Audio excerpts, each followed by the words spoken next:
Hey everyone, Carl here with Literate Lessons, bringing you a deep dive featuring Rotom-Heat this week.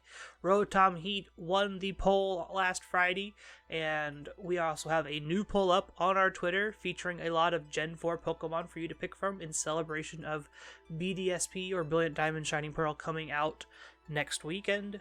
So definitely go vote in that poll. Go vote on your favorite Gen 4 Pokemon so you can get it covered here. But before we get started on Rotom-Heat, make sure to hit that like button, hit the subscribe button, ring the bell for notifications for when new videos go live. We are very close to 300 subscribers, would love to hit that goal by the end of the year. And let's just get started with Rotom-Heat. One of the big things that Rotom-Heat does very, very well is just versatility. The way I would describe versatility is the fact that Rotom in general is very versatile due to its many forms, and the suite of utility moves it gets as an electric ghost type. When you get into the new forms like Rotom-Heat, Rotom-Wash, Rotom-Mow, all that, they get a little bit stronger because they gain a typing of whatever. In this case, we're talking about Rotom-Heat, which is fire. But we also have the ability Levitate, so we ignore all ground type moves, so it becomes this perfect storm typing of high offensive pressure with very few weaknesses and a lot of decent resists. And it also benefits a ton from Dynamaxing thanks to its only fire damaging move being Overheat, which drops your special attacks 2 stages after use.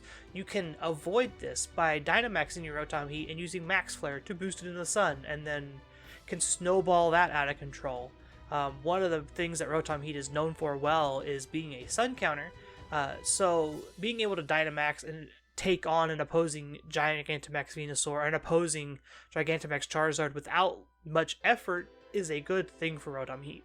And just like Gastrodon from the previous episode, Rotom-Heat is also a decent pivot Pokemon. Having that immunity to ground, that electric fire typing, means that there's a lot of good resistances that it can eat up for certain Pokemon. If you're thinking like Gastrodon's got a grass weakness, Rotom-Heat loves to switch in on grass types. Got a flying type weakness, Rotom can do that. Fire type, Rotom can do that. So it's kind of interesting, just like we talked about Gastrodon on Wednesday, and we're talking about another great pivot Pokemon in Rotom-Heat this week. It just unintentionally kind of just worked out because these two are also paired a ton together because they do that great pivot strategy. Its history in the metagame dates back to whenever we got Rotom at the start of Sword and Shield, but we're mainly going to look back at its play in Series 8, mainly due to the fact that that's where it started to shine. A lot of players were playing Rotom-Wash up until about Series 7 or 8, and then Sun became very, very dominant in Series 8 with Groudon, Venusaur, Charizard. Rotom-Heat became one of the best answers, seeing as you resist Fire-type coverage, you're immune to ground, you resist grass, you can play safety goggles on your Rotom-Heat and eat every single sleep powder that Venusaur wants to throw at you. You have electric coverage to beat up an opposing Charizard. There's even calcs you can do where Max Flare in the sun can take out a non-Dynamax Groudon. So there's so many things that Rotom-Heat did against Sun that made it really, really good. Beyond that, it's also notorious for being, like I said, part of that core with Gastrodon, being able to pivot and check weaknesses and stall out Dynamaxes and things like that. Both of these guys are defensively bulky in their own right. Rotom featuring some really good base defenses, Gastrodon featuring some very good base HP. And the fact that they both check each other's weaknesses well meant that they were good pivots into each other and the rest of the team. Think like Zacian's weak to ground and fire. Well, Rotom-Heat can check those ground and fire types really, really well, as does Gastrodon. So just all those little things like that usually added up into a good little core of like Rotom-Heat, Gastrodon, you're restricted that happen to be weak to something that they can resist, and so on and so forth. Common partners for Rotom-Heat kind of vary in overall use. Landorus is the most common at 62. I'm not sure exactly why. I believe there is a team running around that has both of them at the same time, but in my mind it doesn't add up as well as, like, say, Gastrodon does, or Rillaboom. Gastrodon here only being 26% is due to the fact that Gastrodon just is seeing low play usage right now. I think as the format develops, I think Gastrodon will start to see more play as these counter Sun teams start to pop up in the form of, like, Kyogre or Palkia and things like that. As for this Rillaboom pairing, it's just another good pairing. Like I mentioned, Rotom-Heat is resistant to flying, which Rillaboom is weak to. Rotom-Heat is resistant to fire, which Rillaboom is weak to. So it all kind of just works out into that fun little fire, water, grass core with those three. Beyond that, like I mentioned, Zacian's a real good pairing. You check a lot of Zacian's weaknesses, being a fire electric type with Levitate. And another interesting one is Dragapult. Dragapult is something that we haven't seen a whole lot of since we got Calyrex Shadow into the format, mainly due to the fact that Dragapult isn't the bulkiest Pokemon and is fairly weak into an opposing Calyrex Shadow. But Rotom with Ally Switch can be a good pairing alongside your Dragapult, causing some issues for a Dynamaxed Calyrex Shadow trying to maybe sneak a KO in or two. So having your Dragapult essentially get to play safe against that Calyrex Shadow while having access to Ally Switch and taking hits is usually a good thing for you. Looking at the metagame breakdown, we see that Overheat is 100%. Would you like to know why? It's because you are required to teach Overheat upon turning into Rotom-Heat. So being your only fire type damaging move means you're going to play that almost every time. Beyond that, Thunderbolt here at 96% is the most common electric type move. Volt Switch is the other one we normally see alongside Discharge very rarely. Certain teams like to play Discharge for like weakness policy things. Volt Switch is good if you're not doing Nasty Plot, so there's a set for that and whatnot, but Thunderbolt is going to be your most common and most used electric type attack.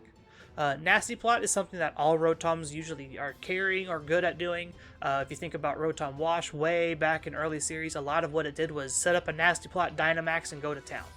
Rotom-Heat kind of wants to facilitate that same game plan, especially since Overheat drops your special attack 2 stages.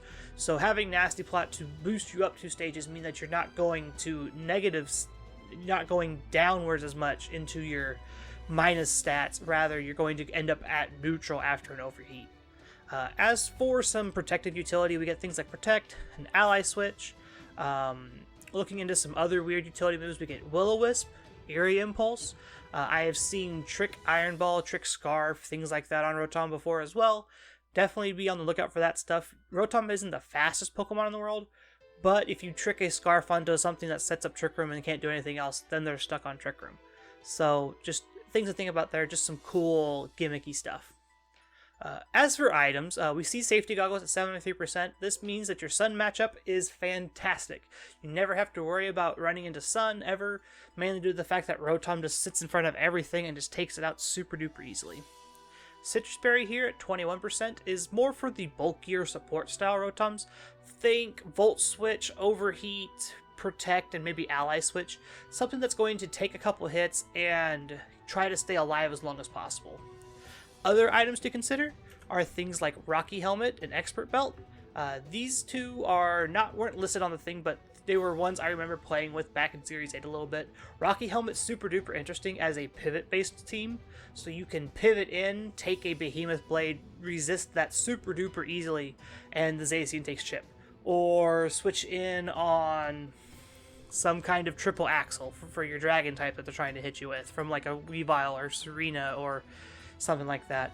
You get to take that triple axle and dish back damage bait with the Rocky Helmet.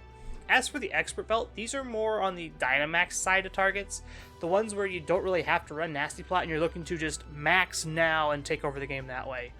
These Expert Belt sets usually run Dark Pulse, being able to drop special defense, so your Thunderbolts and Overheats after max do a little bit more, and so on and so forth like that. One of the big things to remember when building with Rotom-Heat is that Rotom-Heat pairs really well with Pokemon that struggle against ground. Think your electric types, your steel types, your fire types, things like that. Levitate is what makes Rotom-Heat great. Being immune to a 4 times weakness like that and just negating it entirely is really critical to what makes Rotom Rotom and what keeps it around and makes it a good Pokemon in this format. Beyond that, it's also known as a great sun counter, but it's also good into an opposing Zacian. You resist Behemoth Blade.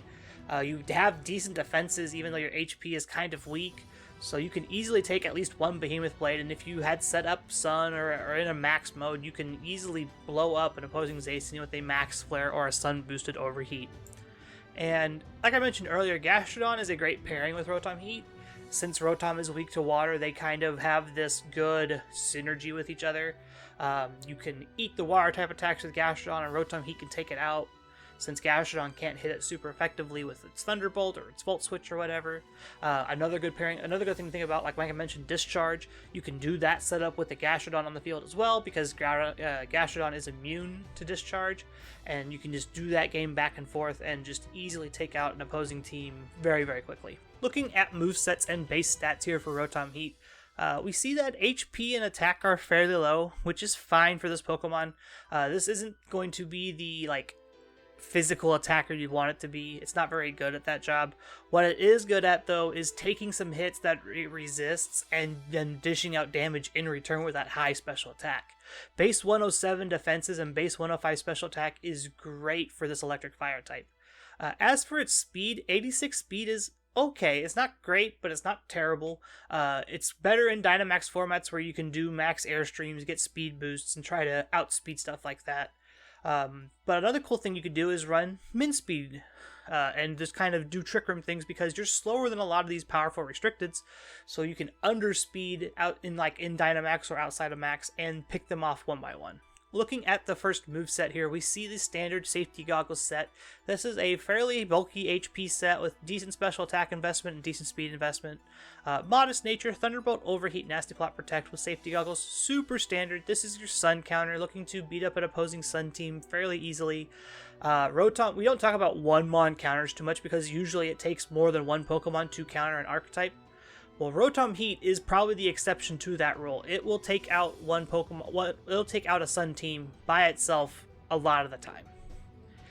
The next set here is a Citrus Berry Ally Switch set. Looking to be a little bit slower and a little bit bulkier, because we have access to Ally Switch and Protect. We have Volt Switch to get out of dodge when we need to, and we have Overheat obviously as our main fire type damage. This set can still Dynamax and do a ton of damage, but isn't going to be as good into Sun as the Safety Goggle set was. And as for this last team here, this last set is a Rocky Helmet set. Very, very bulky invested and very speed invested, not looking to deal a ton of damage, but still has the option of hitting that Volt Switch for a decent chunk or hitting that Overheat. We're carrying Eerie Impulse and Will-O-Wisp on this set to help mitigate damage while we take hits, so a good timed Eerie Impulse into a Kyogre or anything like that can easily help you snowball the game out of control. If you're looking to defeat an opposing Rotom-Heat, remember that even though it's immune to ground, you can still hit it with Rock and Water type stab. Landorus is a very good option into opposing Rotom-Heat, mainly due to the fact that you just naturally carry Rock Slide, and Rotom-Heat overall just really can't hit you super duper hard. As for water types, you have to kind of skirt those electric type attacks a little better, and Rotom-Heat can put up the Sun, which makes your water type attacks a little bit weaker, but utilizing those to your advantage will help you get ahead of a Rotom-Heat in certain situations. And Rotom-Heat suffers from its own stat drops a ton, so definitely utilize things like Snarl and Spirit Break to make Rotom even weaker before it gets to use its Overheat. Hitting it, Light Screen's also really good in that situation. Trying to reduce its damage output by any means necessary is going to be good, and if you can get it locked into those stat drops with Overheat, you're going to end up in a real good position where they can't do any damage to you anymore. And beware of Ally Switch. As a Pokemon with an immunity, it can cause a lot of headaches by just eating Max Quakes or Earth Powers or whatever ground type attack you just happen to click that turn into it for free. So definitely be on the alert for that. Think about that in the back of your head when you're playing against a Rotom almost all the time. Ally Switch wasn't super duper popular in Series 10, but it was super popular in Series 8, and I expect it to make a return into Series 11. So to wrap up on Rotom-Heat, its uniqueness is what makes this Pokemon so great. Being a Fire Electric type with Levitate, having that cool utility move pool of things like Eerie Impulse, Will-O-Wisp, that you normally see on Ghosts and not really on these electric fire types, are really, really cool. You also get access to just good electric coverage in the form of Thunderbolt, Volt Switch, Discharge, Electro Web, Electro Ball, and stuff like that. The one downside is you do have to worry about Overheat stat drops, so keep that in mind. And a lot of what Rotom-Heat offers for your team is just good pivots. Like I mentioned earlier, you have that great fire electric typing, you have real good resists, use those to your advantage, and I expect Rotom-Heat to see even more play. It's currently at about 7% usage in the format right now, and as Sun and Zacian teams start to cement themselves more in the format, I expect Rotom-Heat to rise up in usage. So try to stay one step ahead and plan to beat up a Rotom-Heat when you're doing your calcs, or keep in the back of your mind that, oh, there's a Rotom-Heat on that team. I need to have a good, solid game plan to beat that before it can just set up a couple nasty plots and sweep through my team. And with that being said, I want to thank you all for listening to me ramble about Rotom-Heat today. Make sure to check us out on Twitter. Go vote in the poll. It is live right now. It's on our Twitter at LR Lessons. You can follow myself at MusicalVGC. You can follow my co-host Carter at Mr. Missouri25. Come hang out in the Discord with us. The Discord link is in the description down below. You can also go to discord.gg/LR Lessons. We talk about Pokemon, football, Brilliant Diamond Shining Pearls coming out soon. We're talking about doing a draft league for that when that gets going, so that'll be a whole lot of fun. If that's something you're interested in, definitely come hang out with us there. And remember to subscribe, leave a like, leave a comment down below. Tell me what your favorite Rotom form is. I would love to hear from all y'all about some of the cooler things about Pokemon that we don't get to talk about too much. And with that being said, have a wonderful morning, afternoon, evening, wherever you're at in the world, and we will see you all next week. Bye, everyone.